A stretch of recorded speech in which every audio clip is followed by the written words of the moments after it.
चितलाभाय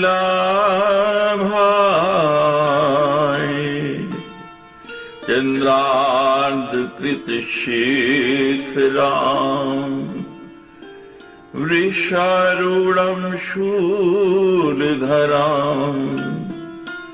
शैलपुत्रीं यशस्विनीं दधानां करपद्याभ्याम् अक्षमालाकमण्डिलो देवी प्रसीदतु मयि ब्रह्मचर्याण्यनुत्तमा पिण्डज प्रवरारूढा चण्डकोपात्रकेर्युता प्रसादं तनुनेमियम् चंद्रघंटा विशेरुता सुरासंपूर्ण कलशं रुधिराप्लुप्तमेव च दधाना हस्तपद्माभ्याम् कुष्माण्डा शुभदास्तु मे सिंहासनगता नित्यं पद्माश्रितकरद्वया शुभदास्तु सदा देवी स्कंदमाता यशस्विनी चंद्रहासु उज्ज्वलकरा शार्दूलवर्वाहना कात्यायनी शुभं दद्यात् देवी दानवघातिनी कालरूपा कालाब्ज समान आकृति विग्रहा कालरात्रि शुभं दद्यात् देवी चंडाटहासिनी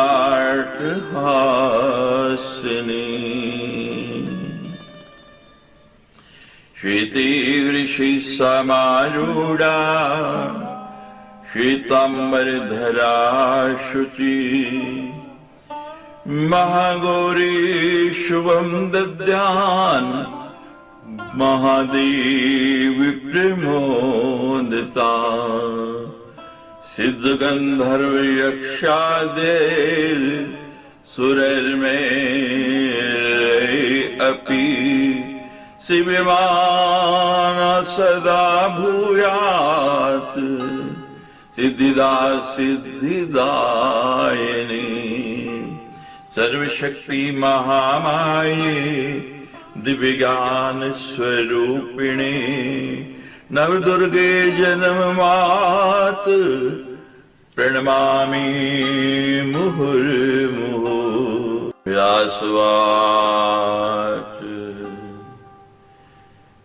कुर्वं तथा तीर्थं विधिं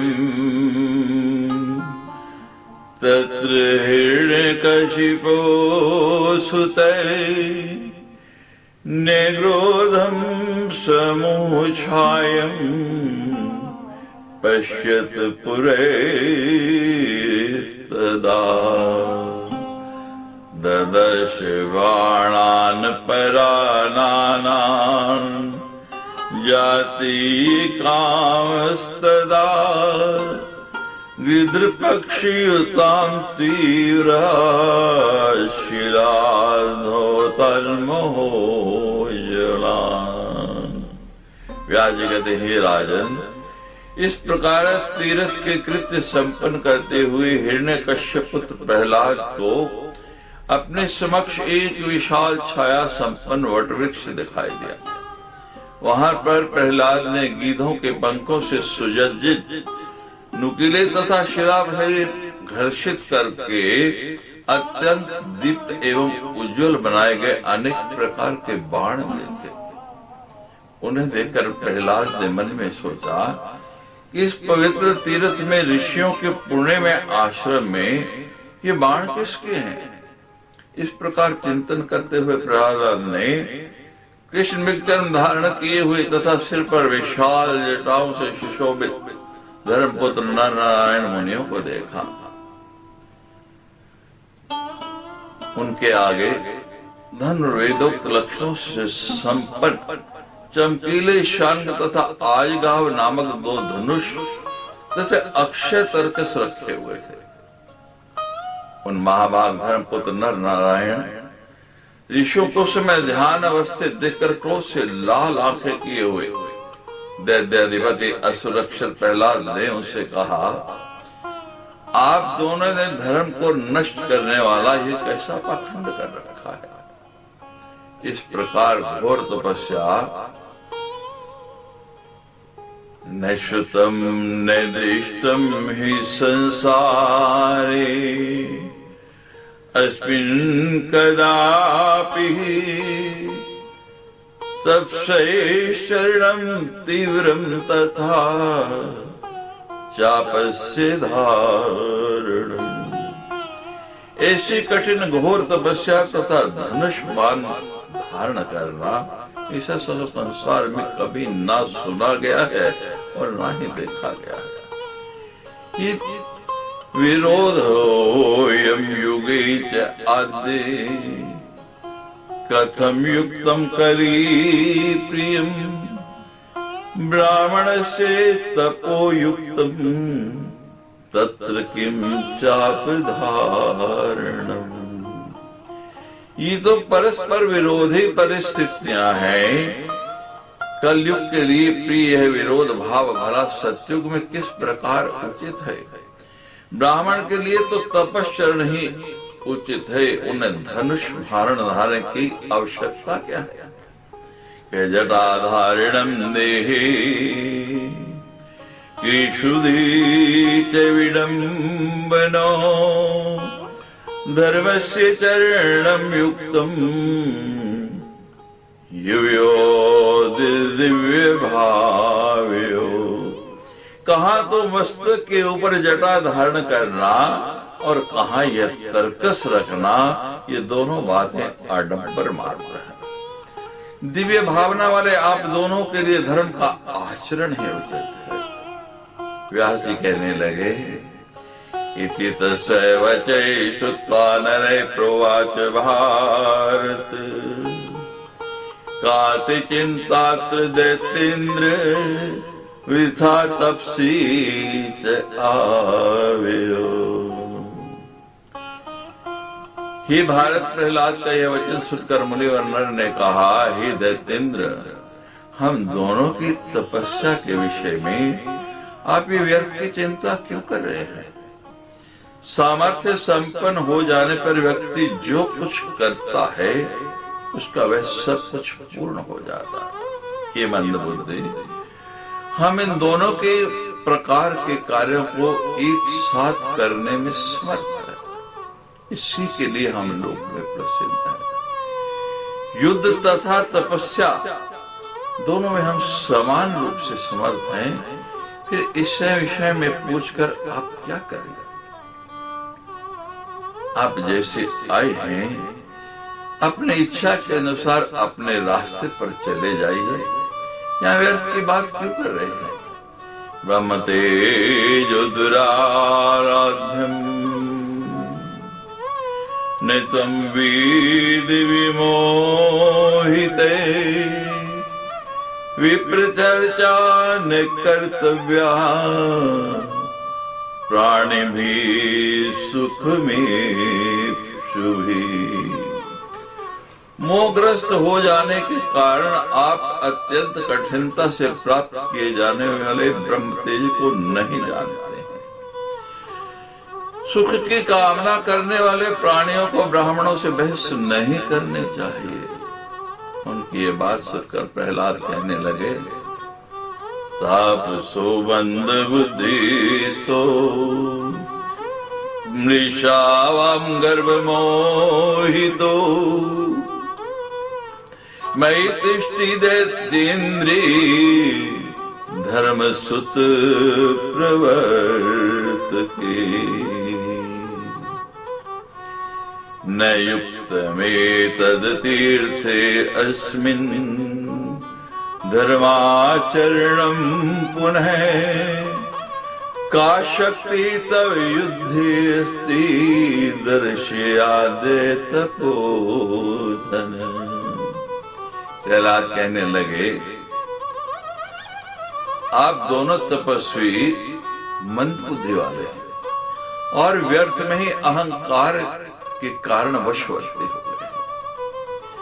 धर्म सेतु का प्रवर्तन करने वाले मुझ दैत्येंद्र प्रहलाद के रहते इस पवित्र तीर्थ में इस प्रकार का अधर्म पूर्वक आचरण उचित नहीं है। कि तपोधन, आप में कितनी शक्ति है, कितना बल है, इसे युद्ध में अभी इसी समय प्रदर्शित किया। व्यास जी कहने लगे, तब प्रहलाद का वचन सुनकर ऋषि नर ने उससे कहा, यदि आपकी ऐसी ही धारणा है तो ठीक है, मेरे साथ इसी समय युद्ध कर लीजिए। ये असुराधम, आज मैं तुम्हारा सिर वदीर्ण कर डालूंगा, उसके बाद युद्ध करने की तुम्हारी कभी इच्छा ही नहीं रहेगी। व्यास जी कहने लगे, तब ऋषि नर का वचन सुनकर दैत्यपति प्रहलाद भी कुपित हो उठे। बलशाली उन प्रहलाद ने प्रतिज्ञा की कि जिस किसी भी उपाय से मैं इन दोनों जितेंद्रिय तथा परम तपस्वी नर नारायण इन दोनों ऋषियों को जीत करके रहूंगा। व्यास जी कहने लगे, ऐसा वचन बोलकर दैत्य प्रहलाद ने धनुष उठाकर और शीघ्रता पूर्वक उसे खींचकर प्रत्यज्ञा की टंकार की। हे राजन, उन्हें देखते हुए मुनि नर ने भी धनुष लेकर शिला पर घिसकर तेज किए हुए अनेक तीक्ष्ण बाण प्रहलाद के ऊपर क्रोध पूर्वक छोड़े। दैत्यराज प्रहलाद ने अपने सुनहले पंखों वाले बाणों से शीघ्र ही उन बाणों को आते ही काट डाला।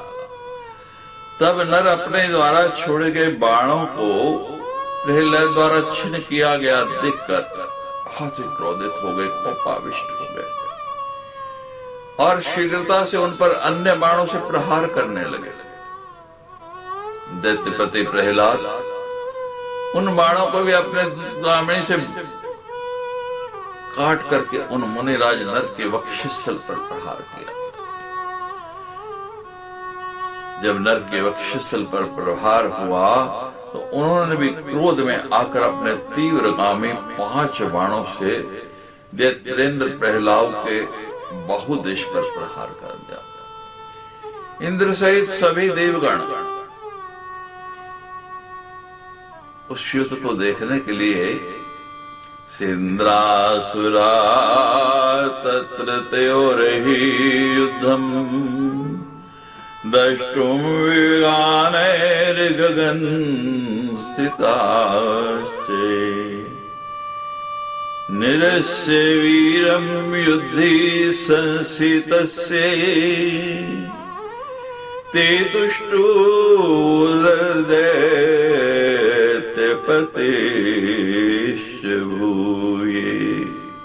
इंद्र सहित सभी देवगण उन दोनों का युद्ध देखने के लिए विमानों में बैठकर आकाश मंडल में स्थित हो गए। सभी उस भयंकर युद्ध को देखने के लिए कि इस युद्ध में किसकी विजय होगी और कौन परास्त होगा, कौन बलवान रहेगा और कौन कमजोर होगा, अपने अपने विमानों में बैठ करके आकाश में ही चारों ओर स्थित हो गए।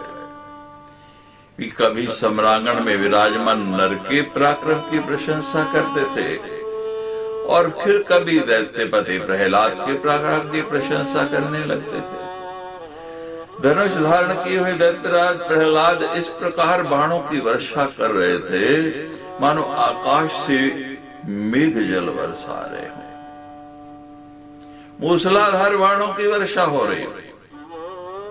ऋषि नर भी अपना अप्रतिम शांग धनुष लेकर तीक्ष्ण और सुनहले पंखों वाले बाण ऐसे छिड़ रहे थे जिसे बाणों की आंधी ही आगे हुई तूफान ही चल पड़ा। हे राजन, इस प्रकार एक दूसरे को जीतने के इच्छुक उन ऋषि नर तथा दैत्यराज प्रहलाद के बीच भीषण युद्ध होने लगा। आकाश मार्ग में स्थित वे देवतागण प्रसन्नचित्त होकर उनके ऊपर दिव्य पुष्पों की वर्षा कर रहे थे। अचानक प्रहलाद कुपित हो उठे और उन्होंने अति तीव्रगामी बाण ऋषि नारायण पर छोड़े। धर्मपुत्र नारायण ने शीघ्र ही उन बाणों को अपने धनुष से छोड़े गए अत्यंत तीक्ष्ण बाणों से खंड खंड कर डाला। दैत्यराज प्रहलाद सम्रांगण में डटकर खड़े अतीव पराक्रमी तथा सनातन धर्मपुत्र नारायण पर अपने अति तीक्ष्ण बाण बरसाने लगे। नारायण ने भी स्थान पर चढ़ाकर तेज किए अपने वेद पूर्वक बाण छोड़े गए बाणों के द्वारा सम्मुख खड़े दैत्यपति प्रहलाद को अत्यंत भीषण चोट पहुंचा। इस युद्ध का अवलोकन करने के इच्छुक देवताओं तथा दैत्यों का एक विशाल समूह अपने अपने पक्ष का जय घोष करते हुए आकाश में एकत्र हो गया। देवताओं और दानवों की आकाश में भीड़ लग गई। दोनों पक्षों की बाण वर्षा से आकाश के आच्छादित हो जाने पर उस समय दिन में ही इतना घना अंधकार हो गया कि दिन भी रात के समान प्रतीत होने लगे, जिसे रात की कालिमा चारों ओर छा गए। उन बाणों ने आकाश को ऐसा घेर लिया कि सूर्य का प्रकाश उसकी किरणें भी धरती तक नहीं पहुंच पा रही हैं। अदृष्ट पूर्वम युद्धम वे वर्तते सुदारुणम देवर्षयोथ गंधर्वा यक्ष किन्नर पन्नगा। इससे आश्चर्यचकित होकर देवता तथा दैत्य परस्पर कहने लगे, यह अत्यंत भयावह संग्राम हो रहा है। ऐसा भीषण युद्ध तो पहले कभी भी नहीं देखा गया है। बड़े बड़े देव ऋषि, गंधर्व, यक्ष, किन्नर, नाग, विद्याधर तथा चारणगण इस भयानक युद्ध को देख करके अत्यंत विस्मय में पड़ गए। उस युद्ध का अवलोकन करने के लिए मुनिराज नारद तथा पर्वत भी आए हुए थे। नारद मुनि ने पर्वत से कहा, क्या तुमने ऐसा घोर संग्राम पहले कहीं देखा है? तारकासुर युद्ध, वृत्तासुर का युद्ध, यहाँ तक कि मधुकैटभ का युद्ध जो 5000 वर्ष चला, वो भी ऐसा भयंकर नहीं हुआ जैसा कि इस समय नारायण के द्वारा किया गया है। प्रहलाद अत्यंत वीर हैं, जो कि वे अद्भुत कर्म वाले सिद्धि संपन्न नारायण के साथ ही बराबरी का युद्ध कर रहे हैं। व्यास जी कहते हैं, इस प्रकार प्रतिदिन तथा रात्रि बार बार युद्ध करते हुए वे दोनों दैत्य तथा तपस्वी घोर संग्राम में तत्पर रहे। नारायण ने एक बाण से प्रहलाद का धनुष काट दिया, तब प्रहलाद ने तत्काल दूसरा धनुष ले लिया। नारायण ने हस्त कौशल दिखाते हुए पुनः बड़ी शीघ्रता से दूसरा बाण चलाकर उस धनुष को भी बीचों बीच से काट डाला। इस प्रकार नारायण बार बार धनुष काटते जाते थे और प्रहलाद एक के बाद एक दूसरा धनुष लेते जाते थे। अंत में नारायण ने कुपित होकर अपने बाण से उसके धनुष को शीघ्रता से पुनः काट दिया। उस धनुष के भी कट जाने पर दैत्यराज प्रहलाद ने अपना परिघ उठा लिया और अत्यंत क्रोधित होकर बड़ी फुर्ती से धर्मराज नारायण की भुजाओं पर प्रहार किया। प्रतापी नारायण ने अपने ओर आते हुए उस परिघ को 9 बाणों से काट दिया और 10 बाणों से प्रहलाद के ऊपर चोट गिरी। तत्पश्चात दैत्येंद्र प्रहलाद ने पूर्णतः लोहमयी सुदृढ़ गदा उठाकर क्रोध पूर्वक नारायण मुनि की जांघ में शक्ति पूर्वक प्रहार किया। उस गदा प्रहार से भी धर्मपुत्र नारायण पर्वत के भांति अविचल भाव से स्थिर चित्त होकर खड़े रहे। तदनंतर परम पराक्रमी भगवान नारायण ने बड़ी तेजी से अनेक बाण छोड़े और दैत्यपदी प्रहलाद की सुदृढ़ गदा को खंड खंड कर दिया। आकाश में स्थित होकर युद्ध देखने वाले बड़े आश्चर्य में पड़ गए। विस्मयम परमं जुगुमु प्रेक्षका गगने स्थिता शैतु शक्तिं समाधाय प्रहलादय परवीरहा। तत्पश्चात शत्रुओं का दमन करने वाले प्रहलाद ने शक्ति उठाकर कुपित होकर बलपूर्वक बड़ी तेजी से नारायण के वक्षस्थल पर प्रहार किया। तब सामने आती हुई उस शक्ति को देखकर नारायण ने एक ही बाण से बड़ी आसानी से उसके 7 खंड कर दिए और साथ ही 7 बाणों से प्रहलाद के ऊपर प्रहार किया है। हे राजन, इस प्रकार सबको विस्मित कर देने वाला वह युद्ध जो है 1-2 दिन नहीं। जातम विस्मदयम् राजन् सर्वेषां तत्र चाश्रमे तदा जगाम तरसा पीतवास चतुर्भुजा। वो हैरान करने वाला युद्ध 100 वर्ष तक निरंतर चलता रहा। जब 100 वर्ष बीत गए और वो युद्ध समाप्त नहीं हो रहा है, प्रहलादस्य आश्रम तत्र जगाम च गदाधरे चतुर्भुजो रमाकान्तो रथांग दर्पदमृत। 4 भुजाओं से शोभा पाने वाले पीतांबरधारी भगवान विष्णु शीघ्रता पूर्वक उस आश्रम में आ गए। उनके हाथों में शंख चक्र गदा और पद्म धारण किए हुए थे। ये चतुर्भुज लक्ष्मीपति विष्णु प्रहलाद के आश्रम पर पहुंचे। शांताकारं भुजगशयनं पद्मनाभं सुरेशम्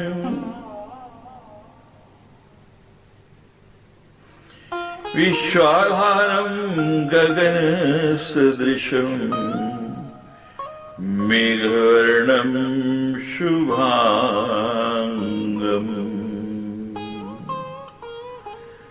लक्ष्मीकान्तं कमलनयनं योगवीरध्यानगम्यम् वंदे विष्णु भवभयहरं सर्वलोकैकनाथम्। वहां उन्हें आया हो देखकर हिरण्यकश्यप पुत्र प्रहलाद बड़ी श्रद्धा के साथ उन्हें प्रणाम करके हाथ जोड़कर कहने लगे, देव देव जगन्नाथ भक्ति वत्सल माधव कथम न जित्वाना जावहमें तो तपस्विनो संग्रामस्तु मया देव कृते पूर्णं शतं समा। हे देव देव, हे जगन्नाथ, हे भगवान, हे भक्त वत्सल, हे माधव, हे लक्ष्मीकांत, मैं इन दोनों तपस्वियों को युद्ध में क्यों नहीं जीत सका, इसका क्या कारण है? हे देव, मेरे देवताओं के पूरे 100 वर्ष तक इनके साथ युद्ध किया, लेकिन फिर भी मेरे द्वारा ये जीते नहीं जा सके। मुझे ये महान आश्चर्य है। ये प्रभु बताइए इसका कारण क्या है। सिद्धो विमो मंदेशो च विस्मय कोत्र मार्ष। भगवान कहने लगे कि आर्य,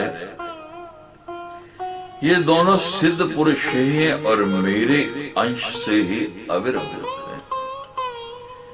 अतः इन्हें जीत पाने में आश्चर्य ही क्या है। जो मेरे अंशभूत है उन्हें तुम जीतोगे भी कैसे। नर नारायण नाम से प्रसिद्ध इन जितात्मा तपस्वियों को तुम कभी भी जीत नहीं सकते। अतः हे राजन, तुम वापस अपने वितल लोक को चले जाओ और वहां रहकर मेरी अविचल भक्ति करो, क्योंकि इनको जीतने का विचार, इनको जीतने का जो संकल्प तुम्हारा, उसे भूल जाओ, ये कभी भी पूरा नहीं होने वाला है। हे महामते, तुम इन दोनों तपस्वियों से विरोध मत करो।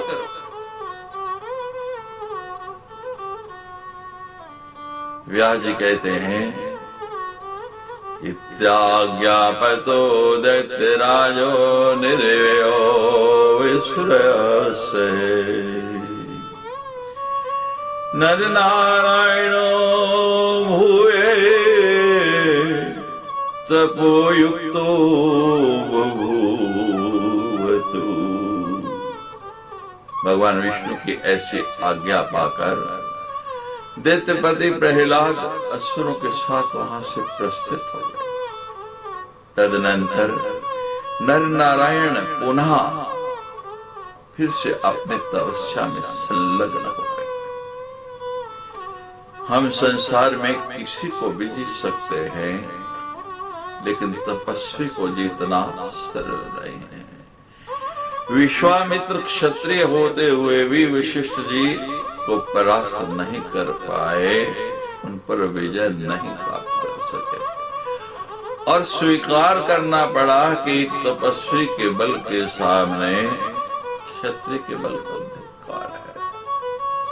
और आज प्रहलाद भी उन तपस्या में लीन, अपनी साधना में लीन, नर नारायण से उसी प्रकार से परास्त होकर विजय न प्राप्त करके भगवान की आज्ञा से अपने लोक को वापस लोक में। तपस्वी क्या कर रहा है, कैसा कर रहा है, वो अपने ध्यान में लीन है। उसकी तपस्या में विघ्न करोगे तो उसका परिणाम अच्छा नहीं होगा। इति श्रीमद्देवी भागवते महापुराणे अष्टादशसहस्रां संहितायां चतुर्स्कन्धे प्रह्लाद नारायण योर्युधे विष्णुरागम नवर्णनम नाम नवमो अध्याय। सच्चे दरबार की जय।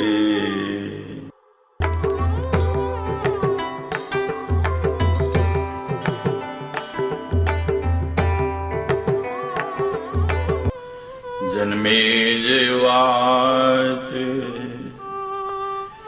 संदेहोऽयं महानत्र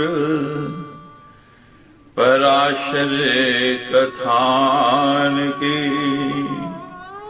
नर नारायणो शांतो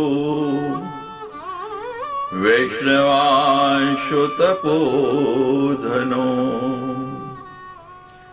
तीर्थ आश्रयो सत्वयुक्तो वन्नाशन परो सदा धर्मपुत्रो महात्मानो तापसो सत्य संसितो कथम राग समायुक्तो जातो युद्धे परस्परम संग्रामं चक्रतु कस्मात् त्यक्तातपि मनुत्तमा। जन्मेजय कहने लगे, हे व्यास जी, इस कथानक में मुझे ये महान संशय हो रहा है कि जब वे नारायण शांत स्वभाव भगवान विष्णु के अंश स्वरूप, तब को ही अपना सर्वस्व मानने वाले, तीर्थ में निवास करने वाले, सत्व गुण संपन्न, वन के फल मूल का सदा आहार करने वाले, धर्मपुत्र महात्मा, तपस्वी तथा सत्यनिष्ठ थे, तब वे युद्ध में परस्पर राग द्वेष से ग्रस्त कैसे हो गए? और उन्होंने उत्कृष्ट तपस्या का त्याग करके संग्राम को क्यों चुना? उन दोनों मुनियों ने शांति सुख का त्याग करके पूरे 100 दिव्य वर्षों तक युद्ध किस लिए किया? उन दोनों मुनियों ने प्रहलाद के साथ वह संग्राम क्यों किया? हे महाभाग, आप मुझे उस युद्ध का कारण बताइए। कामिनी कनकम कार्यम कारणम विग्रहस्य वै युद्ध बुद्धि कथम जाता तयोर्द्वैरक्तयो तथा विधम तपस्तप्तम ताभ्याचकेन हेतुना मोहार्थम सुख भोगार्थम स्वर्गार्थम वा परन्तप कृतमित्युत्कटं ताभ्यं तपे सर्वफल प्रदम। हे व्यास जी, स्त्री धन जायदाद या कोई कार्य विशेष ही प्राय युद्ध के कारण होते हैं। उन विरक्त मुनियों के युद्ध का विचार क्यों उत्पन्न हुआ? हे परंतप, उन्होंने उस प्रकार का तप किसको प्रसन्न करने के लिए, सुख भोग के लिए अथवा स्वर्ग के लिए या फिर किसी अन्य उद्देश्य से किया था? शांत चित्त वाले उन मुनियों ने समस्त फल प्रदान करने वाला कठोर तप तो किया था, किंतु उन्होंने कौन सा अद्भुत फल प्राप्त किया?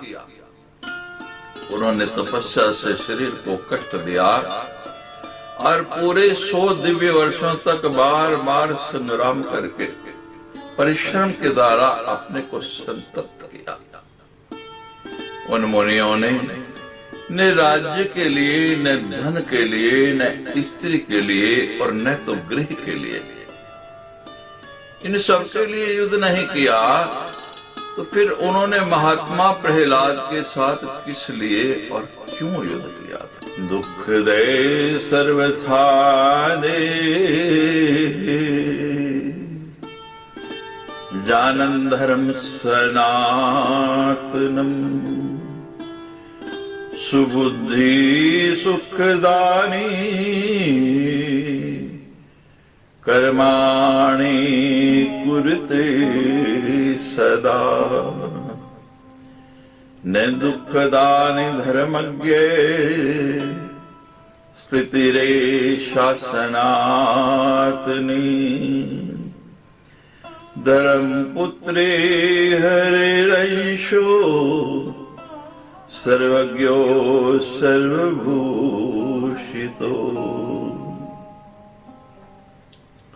हे धर्मज्ञ, उत्तम बुद्धि वाला मनुष्य इस लित में सदा सुखदायी कर्म करता है, दुखद कर्म नहीं।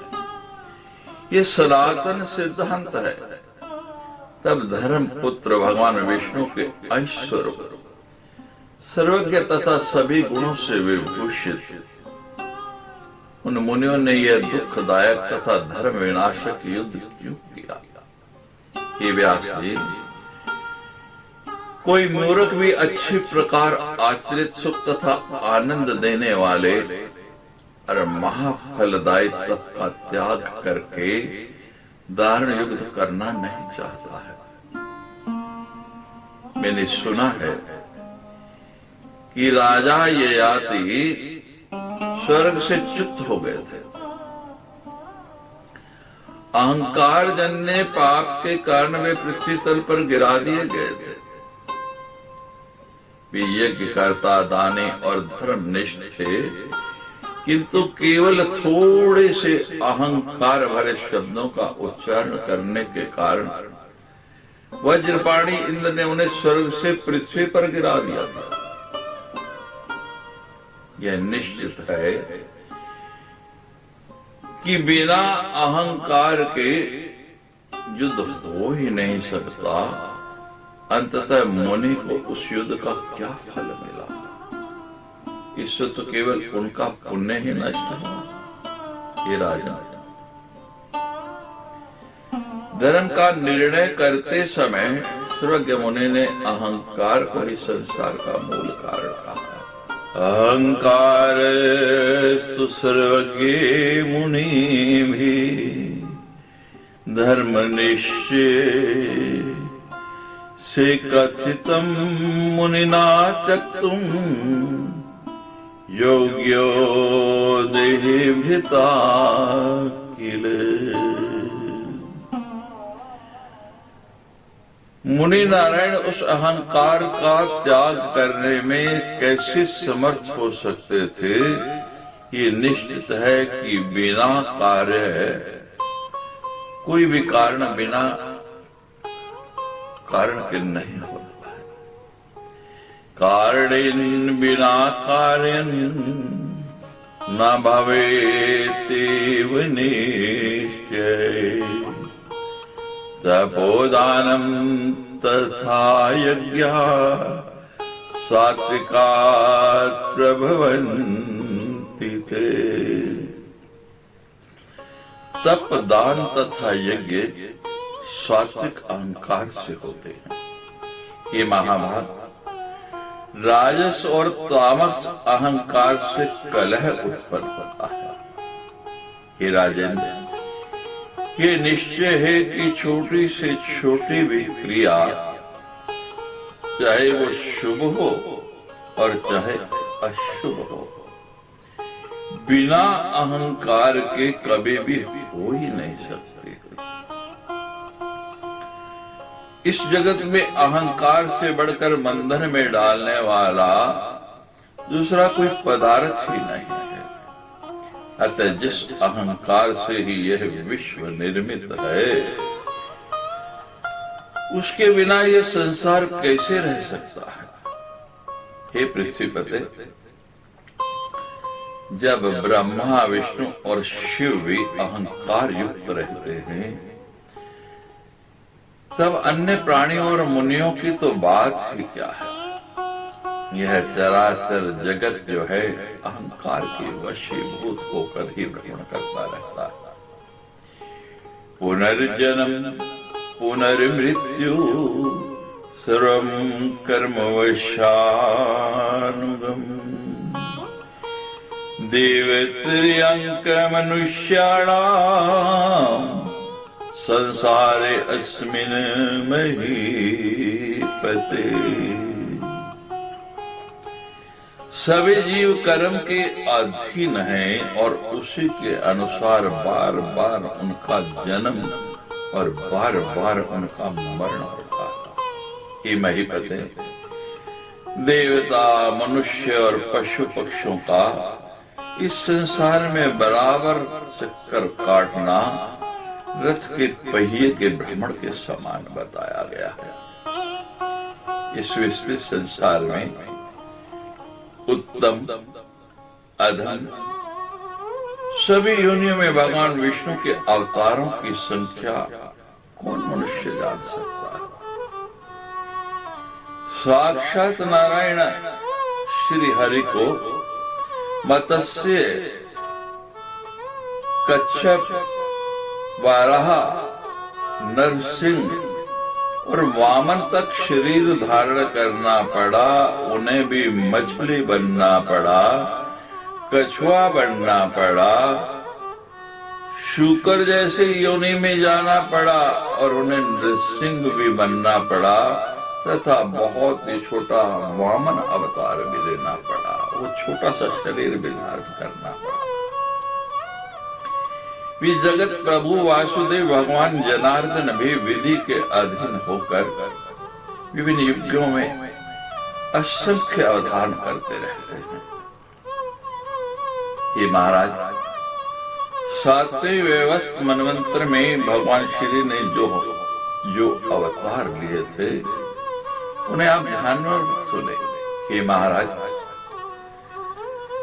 देव श्रेष्ठ और सबके स्वामी भगवान विष्णु को महर्षि भृगु के शाप के कारण अनेक अवतार धारण करने पड़े थे। अवतार ने काय सुकृतवान अखिलेश्वर संदेहोयं महाभाग हृदय मम जायते। जन्मेजय कहने लगे, हे महाभाग, हे पितामह, मेरे मन में ये संदेह हो रहा है कि भृगु ने भगवान को शाप क्यों दिया। ही मुने, भगवान विष्णु ने उन भगवत मुनि का कौन सा अप्रिय कार्य कर दिया था जिससे रुष्ट होकर महर्षि भृगु ने सभी देवताओं द्वारा नमस्कार किए जाने वाले भगवान विष्णु को ही शाप दे दिया। व्यास जी कहने लगे, हे राजा, सुनिए, मैं आपको भृगु के शाप का कारण बताता। पूर्व काल में कश्यप तनय हिरण्यकश्यप नाम का एक राजा था। उस समय जब भी वह देवताओं के साथ परस्पर संघर्ष करने लगता था, तब युद्ध आरंभ होने पर सारा संसार व्याकुल हो उठता था। बाद में हिरण्यकश्यप का वध हो जाने पर प्रहलाद राजा बने। शत्रुओं को कष्ट पहुंचाने वाले वे प्रहलाद जो हैं, वे भी देवताओं को पीड़ित करने लगे। अतः इंद्र और प्रहलाद में भयानक संग्राम आरंभ हो गया। हे राजन, पूरे 100 वर्षों तक देवताओं ने लोगों को अचंभे में डाल देने वाला भीषण युद्ध किया और प्रहलाद को पराजित कर दिया। वेदम प्राप्तो ज्ञात्वा धर्मम सनातनम विरोचन सुतम राज्ये प्रतिष्ठाये बने नृप। हे राजन, तब शाश्वत धर्म को समझकर वे महान विरक्ति को प्राप्त हुए और विरोचन पुत्र बलि को राज्य पर प्रतिष्ठित करके तप करने के लिए गंधमादन पर्वत पर चले गए। राज्य प्राप्त करके ऐश्वर्यशाली राजा बलि ने देवताओं से शत्रुआ ले ली, जिससे देवताओं और दैत्यों में पुनः भीषण युद्ध होने लगा। उसमें देवताओं तथा अमित तेजस्वी इंद्र ने दैत्यों को जीत लिया। हे राजा, उस समय इंद्र के सहायक बनकर भगवान विष्णु ने दैत्यों को उनके राज्य से च्युत कर दिया। तदनंतर हारे हुए दैत्य अपने गुरु शुक्राचार्य की शरण में गए। सभी दैत्य उनसे कहने लगे, हे ब्राह्मण, आप प्रतापशाली होते हुए भी हमारी सहायता क्यों नहीं कर रहे हैं? हे मंत्रज्ञों में श्रेष्ठ, यदि हमारी रक्षा हेतु आप सहायक ना हुए तो हम लोग यहाँ नहीं रह पाएंगे और निश्चय हमें पाताल में जाना पड़ेगा। अतः आप हमारी रक्षा कीजिए, हम आपकी शरणागत आए हैं, आपके शरण में आए हैं। व्यास जी कहने लगे, दैत्यों के ऐसा कहने पर दयालु शुक्राचार्य मुनि ने पुनः उनसे कहा, हे असुरो, तुम डरो मत, मैं अपने तेज से तुम लोगों को धरातल पर स्थापित करूंगा। मां भीष्टे धारिष्यामि तेजसा स्वीन भोसुरा मंत्रे ततो दिवीश्च सायं विसदेवि।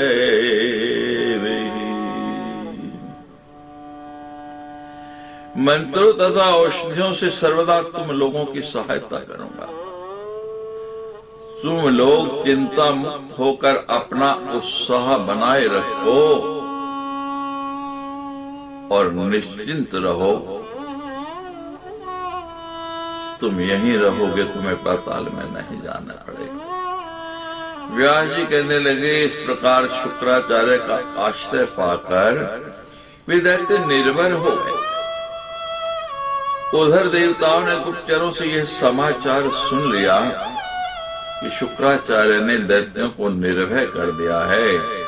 तत्पश्चात शुक्राचार्य के मंत्र के प्रभाव को जानते हुए, उसे समझते हुए, उसकी महिमा, उसका प्रताप जानते हुए देवताओं ने इंद्र के साथ परस्पर मंत्रणा करके ये योजना बनाई कि जब तक शुक्राचार्य की प्रभाव से दैत्य हमें राज्यच्युत करें, उसके पहले हम लोग युद्ध करने के लिए शीघ्रतापूर्वक प्रस्थान कर दें और बलपूर्वक उनका वध करके हुए बचे हुए दैत्यों को भी पाताल में भेज दें।